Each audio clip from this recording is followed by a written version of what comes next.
नमस्कार। आपके चैनल के माध्यम से लोकसभा क्षेत्र मेवाड़ और राजस्थान के और भारत के सभी प्रबुद्ध जन आम जन को आग्रह है कि आत्मनिर्भर भारत के लिए माननीय प्रधानमंत्री जी का बहुत बड़ा आग्रह है।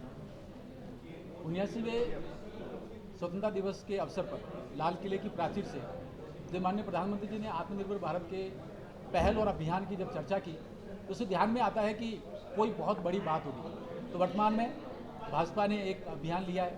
ये एक ऐसा चिंतन है जो देश के 140 करोड़ लोगों से जुड़ा हुआ है, उनके आम जिंदगी को प्रभावित करने वाला है और भारत की जो जड़ें हैं, संस्कृति है, उनको छूने वाला है और जो यहाँ की विरासत है उसको जागृत करते हुए विकसित भारत 2047 के सपने को साकार करने वाला है। तो आत्मनिर्भर भारत के जब भी बात करते हैं तो इसकी रास्ता कहाँ से निकलता है, इसकी राह कहाँ है, तो ध्यान में आता है कि स्वदेशी महत्वपूर्ण है। तो हमारा अपना हमारी अपनी पहचान, हमारी अपनी विरासत, इसको साथ में लेकर यदि अर्थव्यवस्था और पूरा जो इकोसिस्टम है उसको यदि ताकत देंगे तो निश्चित रूप से आत्मनिर्भर भारत आगे बढ़ेगा।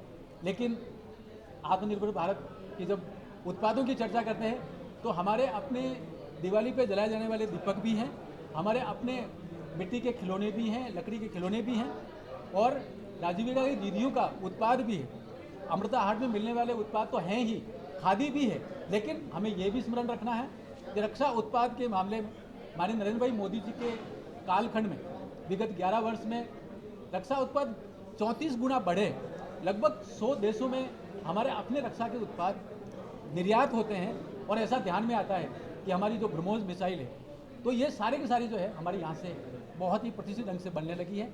कई विक्रांत है, कई पनडुबिया हैं, सभी में जा रहा है। इसके साथ ही डिजिटल इंडिया की पहल के माध्यम से हमारे यहाँ सेमीकंडक्टर का बहुत बड़ा हब बनने जा रहा है। ऐसा लगता है कि दुनिया का नेतृत्व तो हम भारत के रूप में करेंगे। ऐसी बहुत सारी बातें हमारे अपने राष्ट्रीय शिक्षा नीति के उसमें नवाचारों में अटल नवाचार मिशन अपने आप में बहुत बड़ा मिशन है। ऐसा ध्यान में आता है कि जो खनिज उत्पाद है उसमें चाहे कोकिंग कोल हो, चाहे REE हो, चाहे हमारे यहाँ बनने वाले यूरेनियम, ये सारे उनमें भी आत्मनिर्भरता के लेकर बहुत बड़ी पहल माननीय प्रधानमंत्री जी ने की है। बहुत सारी नीतियाँ बनी।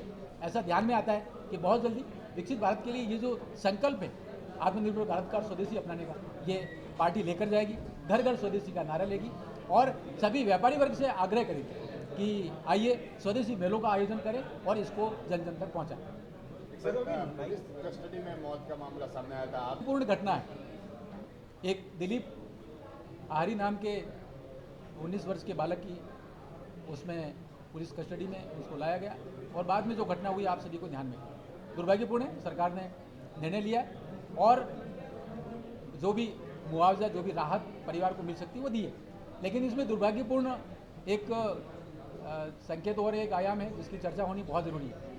कुछ लोग हैं जो BJP जैसी एक पार्टी है, वो जैसे मोताना होता है उस प्रकार की सौदाबाजी होती, ऐसा करते हैं और समाज को बदनाम करने, क्षेत्र को बदनाम करने की जो उन्होंने कोशिश की है, धरना देने की कोशिश की है, लाश पर राजनीति करने की कोशिश की है, मुझे लगता है ये दुर्भाग्यपूर्ण है। उसके बाद में एक वीडियो वायरल हुआ है जिसके तो थाने के अंदर बैठ के जो 3 युवाओं से जो है वहाँ पूछताछ की जा रही है। आज से पहले कभी इस तरह का वीडियो नहीं आया कि जब कोई पूछताछ करे और क्लिप भी शामिल था? देखिए, ये सारे पुलिस के अनुसंधान के बिंदु हैं। हम आग्रह करेंगे निष्पक्ष रूप से जांच हो और जो कानून संबंध कठोर कार्रवाई है वो हो। लेकिन जो घटना BJP ने जिस प्रकार से राजनीति की वो दुर्भाग्यपूर्ण है, ऐसा मेरा आग्रह है। नई थाने का एक मामला आया जिसमें के साथ चर्चा की है। हम अभी प्रेस कॉन्फ्रेंस के बाद सीधे SP साहब के पास जा रहे हैं। हम आग्रह करेंगे उसमें जो अभी तक तो उसको APO करने, लाइन हाजिर करने की बात हुई है, उसको निलंबित किया जाए और आगे इस तरह की बात हुई है तो निश्चित रूप से 16 शीशे की चार्जशीट और बर्खास्त करने की भी कार्रवाई हो। गरीबों के साथ ऐसा नहीं होना चाहिए। संवेदनशील सरकार, डबल इंजन सरकार ऐसा नहीं चाहती, लेकिन कुछ लोग हैं उन पर कंट्रोल होना चाहिए।